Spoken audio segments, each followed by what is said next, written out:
The Bliss Business Podcast, the show about empathy, connection, and consciousness in business. Today's episode is brought to you by Zero Company, your paid search, social media, and programmatic ad experts. We've got another guest from Atlanta this week. Atlanta is representing, I just remembered when I was back in my 20s and living in Atlanta, our car had no air conditioning. And the only way we could get around was you had to make sure you had a cup of something with ice in it, because otherwise you would just die. Martha, before the show, was talking about 100 degrees, but it's dry heat, Martha. It's a dry heat. Atlanta was sweltering. Welcome back to the Bliss Business Podcast, everyone, the show where we explore how empathy, connection, and purpose transform business from the inside out.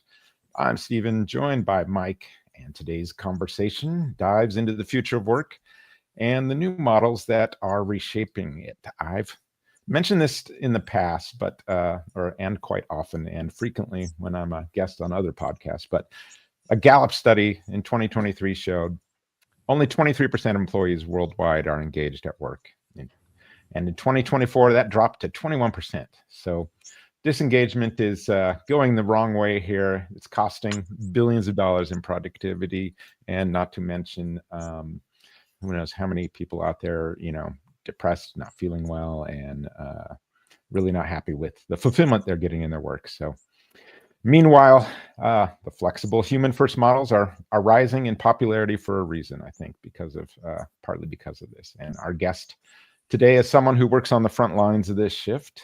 Mike, introduce our guest today. Oh, Stephen, I'd be happy to. Today, we're thrilled to have Ryan Scott with us. He's the head of product at DNA Behavior. Ryan brings with him deep experience in behavioral intelligence, workplace innovation, and go-to-market strategy, which we know are key to the success of our listeners. And then also through his work at DNA Behavior, he's really helping companies shift how they understand people, both inside and outside of the business, so that they can, create a more adaptive, a more inclusive organization that is as well, more scalable. So Ryan, with that, welcome to our show. We are super happy to have you with us. Yeah, super happy to be with you guys. Thanks, Mike, and thanks, Stephen. So I'll just give a little bit about myself and what I've been working on, and hopefully that can drive the conversation. Sure. I love AI, so that will be a theme that's coming up now, and a lot of the work that we're doing just to make sure that people aren't left behind in the organization, and we can keep everybody trained up on all the AI initiatives. That's one of the things we're really seeing now, is that as technology is changing, a lot of people can be left behind if we can't adapt to them. That's one of the things I'm passionate about. So as was mentioned earlier, I'm in Atlanta, born and raised. I went to school in Atlanta, Georgia Tech, and I was introduced to DNA Behavior actually whenever I was still in college. DNA Behavior, we're an enterprise behavioral data analytics company. So think of personality testing, but on a whole enterprise or organizational level. We do personality testing on an individual level. We give reports just like you're probably used to with seeing results from DISC or Myers-Briggs or Clifton Strengths. It's very similar to that, but we roll up all the insights so that anybody in the organization can see how they better can work with their coworkers, their team, or the C-suite can see everybody's personality insights on an organizational view. So I was very passionate about finance and big data whenever I was at Georgia Tech, and that's what my specialty was. And DNA Behavior came across as an interesting internship opportunity for me because they were doing some very early machine learning. So I was quite excited about that whenever I learned about it. I'd actually never heard about machine learning, and this was back in 2010. So pretty early in those days for a small business dealing with this. So I signed up as an intern, and I started out in product management as an intern there. Early on, not all of our clients were even using a computer system to do the personality tests. We had people that were, completing the forms on paper and faxing them in or emailing them in some cases. So we were having to process a lot of the results manually, score them, and send them back to our clients. And then since that initial internship, I've grown to now be the head of product 14 years later. but we're doing things much more scalably with AI. We have 4,000 different insights that we can pick up on any individual. And we have some really cool dashboards and sophisticated customizable reports that can be built for individuals and teams. So just very interested in how psychological safety, making sure everybody is heard and communicated well in the company, and then giving all these insights to the C-suite so that they can kind of report on everything and kind of get a heat map, if you will, on how everybody is performing psychologically, emotionally, and let's dive into that a little bit. Yeah, that's let's dive into that a interesting. little bit. You mentioned kind of 4,000 different, parts per individual, I think. So like maybe walk us through how DNA behavior is kind of helping organizations kind of move to that more adaptive, people-centered sort of work structure. How do we get there using the product? Yeah. So what we do is, it kind of all starts with the hiring. So whenever someone is onboarding into a team, we first have an idea or a picture of the type of person we're looking for. And then it all starts by choosing the right person for the role. And we're able to do that with benchmarking and figuring out different personality traits that we're looking for in the hiring process. And then it kind of builds on from, introducing them to their manager, making sure that their manager is managing them appropriately. Everybody has a different style that they learn from, learn and grow and communicate with others. So just kind of knowing and understanding all those different cues is really how that starts. And builds from there. So normally, like in a hiring process, I'm looking at just like a resume, and I've got like skills that, I'm looking for a job. But you're also bringing in this personality kind of part to that process. Typically, I don't know, for us, there's nothing scientific about it. It's like, do we vibe with this person? but you're really breaking down that vibe kind of right into, how's that work exactly? Yeah, I'd say the most common one that we're dealing with now, that a lot of firms are wanting to find people that can adapt to technology. So if you're looking at, there's an adaptability score that we measure, and about only 40% of the population likes adapting new technology and are early adopters of it. So if you think about AI initiatives and other tasks that the C-suite may be very passionate about, they may only have 40% of their staff that would even be suited to take on that type of forward-looking activities. So that would be one of the insights that a lot of firms would be looking for. And it's just a score that we can look at on a 0 to 100 basis. And we're looking for a score that's over 60, essentially. So we could build a benchmark on that. Yeah, that's interesting. You're able to kind of dive into that, and you're running. How long does that part of the process take for you guys to diagnose the person? Is it like 10 minutes or an hour?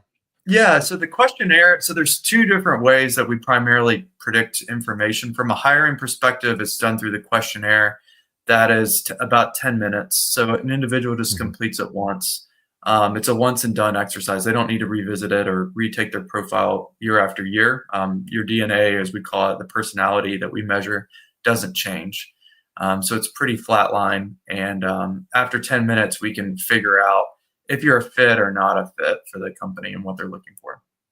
Interesting. Yeah, I think going back to that stat that Stephen was using earlier in the intro about this feeling of, not necessarily being engaged, and then also lack of inclusion. If you've got the right person in the right place, that probably I would think fosters the right environment. Individuals probably more engaged or happy at work. So I can see maybe, Ryan, your work would translate right into that, I would say, right? Yeah. I think when people are put into the right spot and a group of people that they work well with, they're just naturally going to pick up steam quicker. And in the past, it was done, before psychometrics and using big data in this way, it was done more on intuition. And there's some people that are really good at that. But most people, they're not as attuned to picking up all these different subtleties of different people. Right. So That would be the old school way of doing it. Yeah, for sure. I'd say to your point that alignment of team, that's what creates kind of acceleration, right? That's when you're all aligned, kind of rowing in the same direction versus rowing off in 5 different directions. And that's kind of, you're trying to bring team alignment together, right? Yeah. And I was going to say, Stephen, too, now that we're just in a more global, economy, right? We've got different cultures, unlike, say, maybe 40 or 50, years ago. It's the norm now. And I'm going to suppose, maybe, Ryan, that culture, is sometimes one of those barriers when we're coming from different parts of the world and different life experiences. You don't really, it's not as easy, right, to understand where someone's coming from. But a question for you, I think, Ryan, I've got, so, we hear a lot of news, around the personalization and the flexibility that workers want. But my question is really about like striking the right balance between having structure and then that freedom, so that, people and the business, right, after COVID, it became kind of the norm. So like, how do you strike the right balance between having structure and freedom for people and the business? Yeah, I think, there's certain things that we try to personalize, and then there's other things that you just have to just say very directly. So a lot of our work is in communication and giving the data to companies so that they can personalize communications from an HR perspective or, maybe a corporate perspective. To give you an example, we use a tool internally. It's a HubSpot-based digital marketing tool that allows us to dynamically change all the different content to people whenever we're communicating to them based on their communication style. So if you're signed up on our email list, and if you're a take charge person, we know that you're going to like things in bullet points versus someone that's highly extroverted is going to want to watch a video of someone that's, very excited, a lot of graphics and color. So personalizing it from that perspective and communication is good. But if you're having, a fire alarm that's on a fire drill that's, at noon tomorrow in the office, that's something that you really shouldn't be personalizing. It's just, you need to be very direct and clear about that. So if it's like a corporate policy decision, you need to just say that directly. You don't need to do the personalization.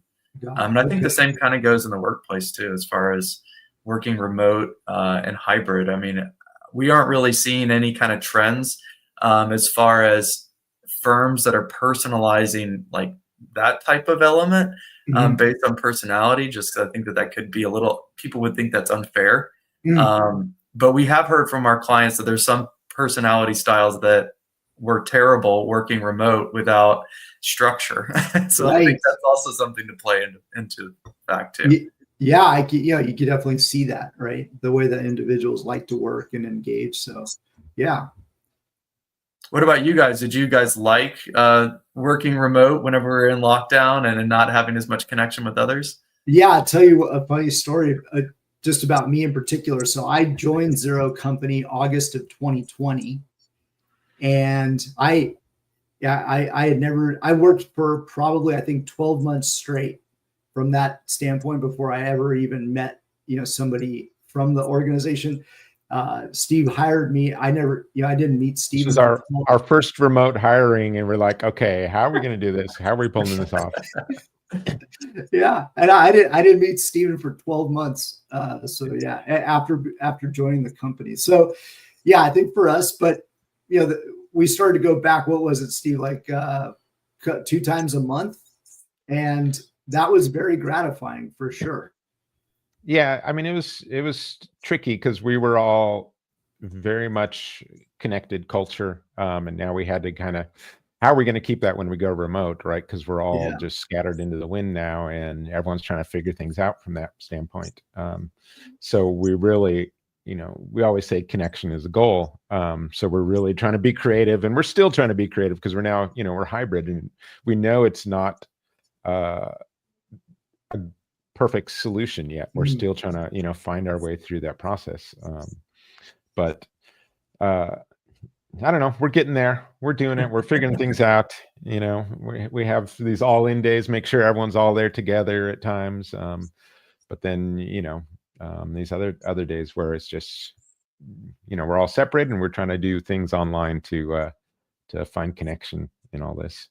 So Ryan, thinking back on DNA behavior, how does it kind of support empathy while driving productivity? Walk us through that a little bit. Yeah, so there's an adage that we use often in our work, and it's birds of a feather flock together. So people naturally want to work with people that are very similar to them. And if I was placed into an organization, me working with a bunch of nerds that are pretty introverted and very data heavy and, almost leave their work at work. We don't need to do the happy hour all the time and all that. I would be very comfortable in that area. But it's not practical for everybody to be working with people that they're only used to, this is the same style as themselves. So what we do with empathy and helping people kind of bridge that gap is report on how people are different than you and give people insights on how you can bridge that gap so that they can feel heard, so that they feel more connected in the way that they're all working. That really helps people, is just meeting where they're at and, going the extra mile in order to, adapt your own communication to work with someone else's needs.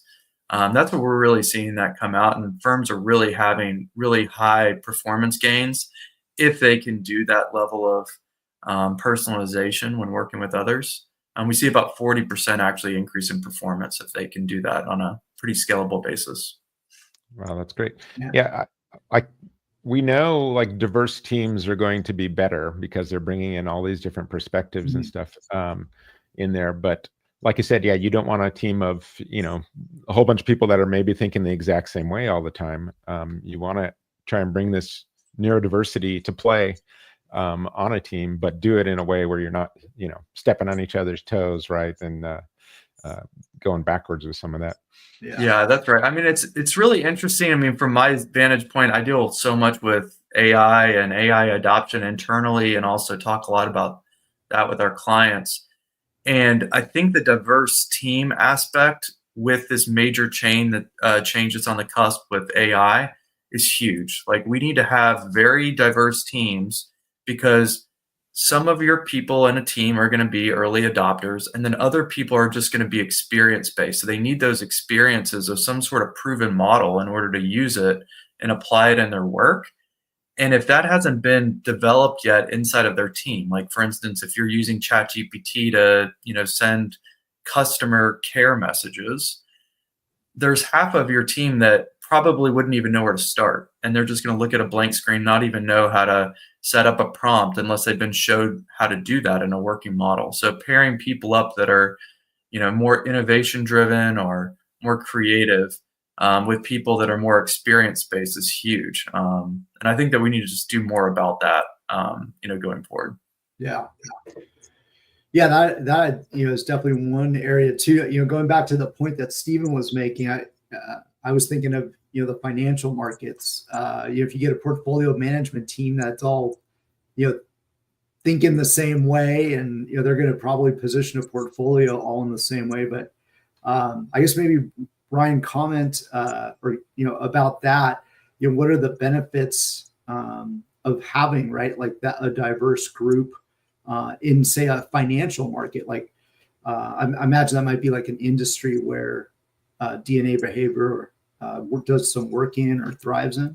Mm-hmm. Yeah, we do a lot of work in financial services because advisors use our insights in order to create a better relationship with their clients. Okay. So they can pick up on things like what the risk score is, what kind of portfolio you'd be suited for. But this also diverse team aspect comes a lot into play with financial advisors. And the same would go even for any kind of complicated sales approach, with corporations too. If there's a team of salespeople, they're all working to service the same client, or an account management team, the same would go with them. You just have to have diversity there. But we see it often as like, the customer is always going to want to talk to someone that's more suited to them. It goes back to birds of a feather flock together. Right. So if you can match people up with the right customer, that's huge, because then they're automatically going to be more comfortable. Yeah. So yeah. So how are you able to match customers quickly? What kind of inputs are you getting from customers to understand this customer? Yeah, so in our system, regardless of how we pick up the data for a person, so primarily it's done with our questionnaire. The other way that we can do it is a pure AI tool called Digital Scan. So we can pick up demographic data points about a particular person and create a forecast or a prediction on what style they would be. So regardless of how we collect that information, everything in our platform is standardized into a set of scores that describe them. So if Steve or Michael completed their discovery and I can just select our two names on our screen, and it will tell us how good we are a match together on a 0 to 100 scale. So we have different algorithms that we would use with companies. So similar to like a round robin, if you're signing up, matching a client up with an available sales rep and a CRM, you can do the same thing with our algorithm and build a round robin to match them up with someone that has the highest match score with them. Interesting. And you're seeing data around that affecting the client outcome. Yeah. Yeah. So the relationship is about 60% more productive if the two are matched together versus just randomly. Interesting. Yeah. I mean, so if stats like lifetime value, right? And even your, cost of acquisition. Sorry, Steve, go ahead. No, I was just thinking if sort of on a leadership perspective, if I'm viewing, say I've got a whole bunch of teams and maybe I've got metrics for my teams and you've got some that are underperforming and some that are over, achieving. With your product in the mix now, am I able to able to dial in on a different kind of level, right? With walk me through that as far as how leaders can kind of operationalize maybe a little bit of empathy with their outcomes. Yeah, that's good. So so think about our data as just one layer. So the behavioral data, we can go pretty deep on that on a per person basis, but it's only part of the story. It gets really interesting whenever we can map our data or layer it on top of company specific data. And that's where we get into like our more C-suite reporting that we can do. So I've done some pretty big projects for banks where they want to know the DNA style or the personality style of their entire customer base. And then they want to layer on top of that sales performance data. So that could be data on how much revenue they've generated for the particular client, but then also which salesperson that they were working with. And you can figure out, which salespeople were more successful or empathetic with the particular client and their needs, who was the best at matching them based on the solution that they had. We deal with a lot of insurance companies as well. So if you have a person that's in a particular crisis, and then you have somebody that's, helping with the claim, empathy is huge in that, and it can be really helpful for the lifetime value of the customer if they can be, empathetic and helpful in that particular situation. Yeah. So mapping it from the company data is really, really cool. And I think that's probably the next. We're doing that a little bit right now, but I see that that's probably where we're going to really focus on in the next 5 years. Yeah. Yeah, for sure. Yeah, it's going to get interesting. Yeah, for sure. And I guess going back to the point about operationalizing empathy. So Ryan, in our work in the marketing agency, we have to achieve this relationship, between the client and our team. And so when we've got an account executive, we have to think about like who's the best fit perhaps to, get this work done skill wise and who's got the technical skills, but also, who's a good personality fit. But the danger in that is there's a lot of bias, I think, that goes into the human that's trying to make that judgment. So I would say in many cases, being able to use the science helps us demonstrate a little bit more empathy, so that maybe we're making a judgment call just based on our own experience who that person should or shouldn't be.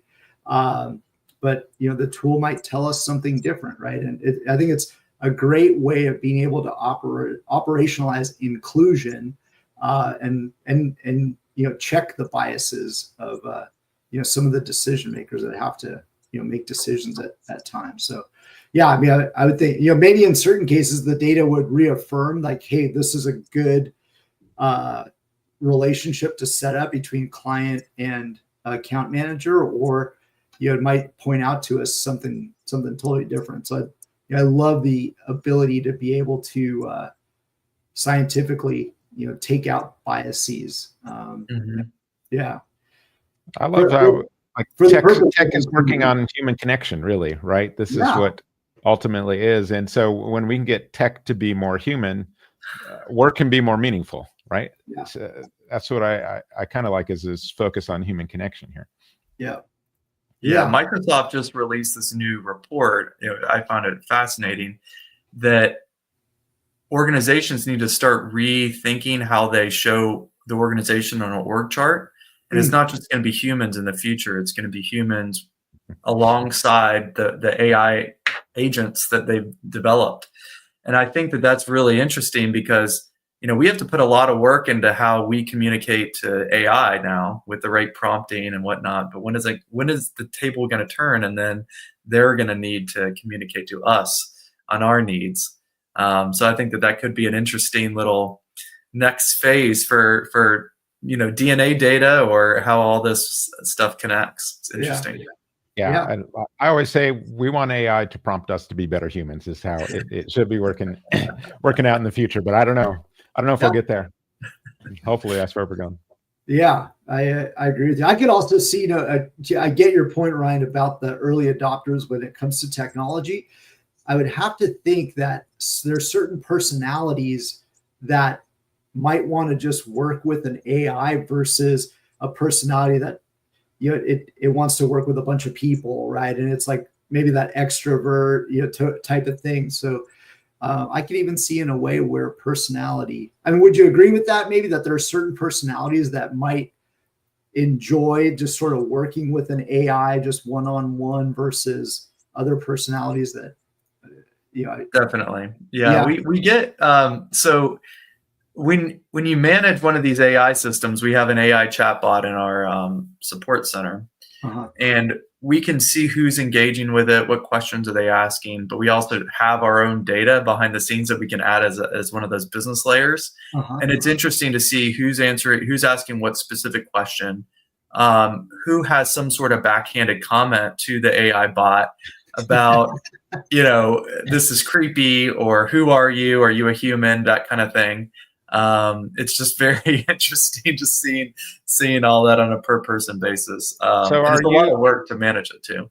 Are you at the point where you're seeing like their DNA behavior alongside their chat comments and understanding like this is what this person's how they roll? Yeah, we can pretty much see that. And we're building a new model now where our AI can actually understand who's talking to it and can adapt its own communication to them based on their style. So, being very short answers for people that are very take charge, more colorful answers, even ones with pictures or graphics, or a video link for ones that are very extroverted. So that's the next stage for us. This is empathetic AI. This is empathetic AI. It is, because it's like, okay, how is this person going to feel about this certain topic or how they're going to react to it? Yeah. How can I react with that to build sort of a bond of some type and communicate effectively? So these are these stages of early empathetic AI, which is really fascinating to us, of course. All on the AI side of things. It's great. I mean, obviously treating people the way they want to be treated. That's genius. We're going to audience question. Okay. Yeah. Go for it, Mike. Yeah. So Ryan, we got an audience question here for you. So you've led teams through major growth phases, but what have you learned about leading with empathy, especially in a technical environment? Yeah, I would say, I mean, it all comes back to how adaptable people are. And there's people that are going to be slow adopters, and just being empathetic for where they're at and maybe just offering just specific, very rudimentary training just to bring them all the way back to the explanation of how something works. We get some pushback from individuals that think that AI is, going to take over their job and they're very afraid of it. But I brought someone all the way back to the starting point of, I want to walk you through how ChatGPT works. And I'm actually walking them through every single step of how it takes your prompt and then spins it into something that makes coherent sense to you. And once they understood every single step, and I walked them through that from an empathetic standpoint, they got it. And they understood that it's really just math and statistics and words that are kind of linked together. Yes, it comes across as something that's very sophisticated sounding, but it's not a brain that's behind the scenes. It's really just this statistical algorithm of what would sound good with X, Y, and Z words kind of twisted together. So once they understood that, it really helped them. So that's my approach just from a tech leader, is just to kind of really understand where people are at and just try and mimic my style just to kind of match what their needs are at that moment, and just make sure that everyone has the training that they need. Yeah. I love that. And, and even the fact, with what you started with is you took the time to do that, right. And foster that relationship. So yeah, I think those are the kinds of things that we'll probably need to do, more of. They're the human thing to do. So Ryan, one topic that we love on this show, and we think it's just super important when it comes to business. It's one of the 4 pillars of conscious capitalism, and that is purpose, right? Having a well-defined purpose. In fact, PwC put out a study not too long ago that said that 79% of business leaders say that what's central to their success is their purpose. And then they also found that only 34% had integrated it into their strategy. So a lot of organizations out there operating, with the purpose as sort of like this detached thing. So my question, for you perhaps is, what does having a well-defined purpose mean for like the success of the business? Yeah, that's a really good question. I think that this is something that comes up a lot in our work, because as you would imagine that the leadership at DNA Behavior, the owner, Hugh Massey, and then my boss, Leon Morales, this is something that's really central to them. And they want everybody to have a purpose and make sure that it's used inside of their work. And then also we can leverage it as a company. I've found that my purpose is, from a training perspective, just teaching people how to use new technology. That really gets me excited.